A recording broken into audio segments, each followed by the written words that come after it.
After this fight, the fight that the fans want, the fight that the boxing people want, is AJ versus Wilder, Deontay Wilder, WBC champion. If that fight was to happen, going off their performances, and if AJ comes through Parker convincingly, who do you see winning that fight? I think it's 50-50. After seeing Wilder's last performance, he went up in my estimations, heart, cojones, punch power, against a fighter that nobody wanted to fight.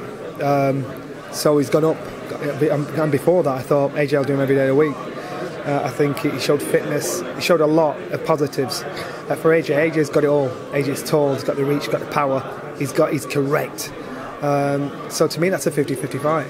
I think, should it happen next? Yeah, but the business side of it is what messes it up.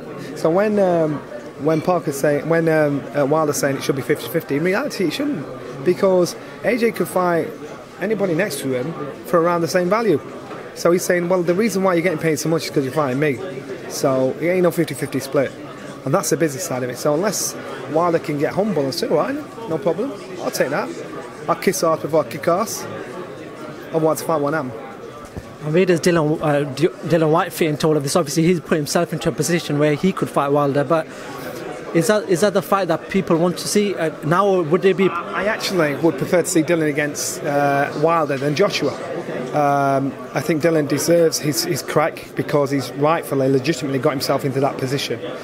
It's now down to the governing bodies, the WBC, to say, right, you are the mandatory challenger, and to whoever the champion is, and it's Wilder, they'll say, right, you've got to fight him inside a certain amount of time, otherwise you get stripped. Because it's easy to ignore who's your number one and who's your number two, but you've got to do what's right, and Dylan Whyte deserves his position. We're obviously in a heavyweight division that's booming at this present time, but in your experience, you've been watching boxing, studying it as a fighter as well. What was the best era of heavyweight division since boxing started? What would you say? Well, I remember saying after Joshua boxed Klitschko, I thought, it just reminds me of back in the day. Before that we had Whyte against Chisora, we had some good fights.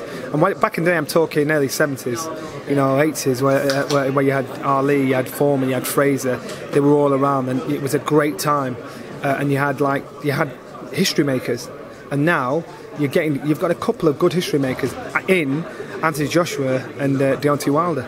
But for participants, for people that want to watch the sport, we're spoiled for choice. For the last 2 weeks, it's been back-to-back fights, good fights or exciting fights, exciting build-ups. In England, it's never been any better, and the reason why I say that is because you're getting people filling out stadiums, 90,000, 80,000 people in stadiums. It's never been any better. This has never happened. It's unprecedented in the UK.